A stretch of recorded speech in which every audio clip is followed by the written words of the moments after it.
Now, you're talking about in your book as well, challenging yourself on a daily basis. Yes. And this, you're going to illustrate to us how to do that. How are we going to do that? You know, you were just talking about going to the gym. Yes. And I think we should go to the gym. All right, well, let's go to the gym. We'll see you at the gym. All right, Jerry, so here we are in the gym. You want to, can you show me what you're talking about with this emotional muscle and how you tie that into lifting weights?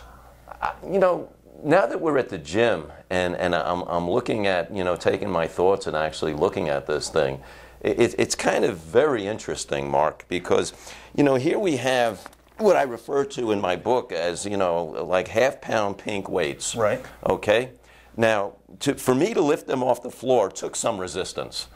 And I hope I didn't get a hernia from this stuff, you know, because... But not a whole lot of resistance. Yeah, I mean, you know, try it, Mark. See, watch yourself, Mark. I don't want you to get hurt or strain yourself. Now, you can see that working with pink weights are really preparing you for what I really want to prepare you for, and that is to be able to successfully bench press 450 pounds. Not working with these, you won't. What do you mean not working with these? If I took these weights and you were my trainer and I did everything you told me to do, and I did my curls and I did my in and outs, you know, and I did my little flippy floppies here and stuff like that. And believe it or not, ladies and gentlemen, I do work out with weights. I'm just not sure how to call it anything. And the bottom line is that I can go all day working with this stuff, you know, and probably I could even work up some drop of sweat. And, you know, if I worked out with these things for, say, 2.5 years, and I did everything you told me to do. I followed the dietary recommendations, and I got my routine down perfect. I mean, you could film it.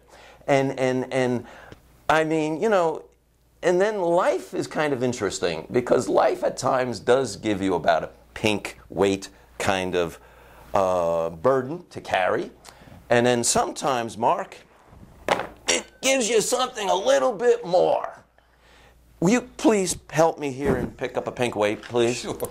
Just so people can see, since we took it out for... Is there any difference between, like, this kind of burden life might give me and that, you know, kind of cakewalk there? I mean, absolutely. Is there any kind of a difference between the two? And I can see where you're going with this, because if you work out with these for 4 years, you're not incrementally increasing the weight to get to that goal. Building resistance muscle. Yes. Yes, that's what we're here for. Build resistance muscle. Right now I'm building physical muscle. But the addict and alcoholic has learned to build resistance muscle. And addicts and alcoholics will work out with their sponsors and everything else with pink weights. Right.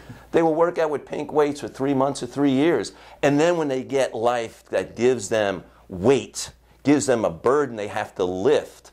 If I was on that bench and you were to hand me 450 pounds, Mark, what would happen to me if all I've done was diligently, with full commitment, with desire and determination, only worked out for that length of time with those pink weights? What would happen to me when they dropped that 450-pound load on me that is in the gym or in life? What is going to happen to me at that moment? It's going to crush you, because you're not going to have the muscle. It is going to crush my recovery. Yeah. Absolutely crush my recovery.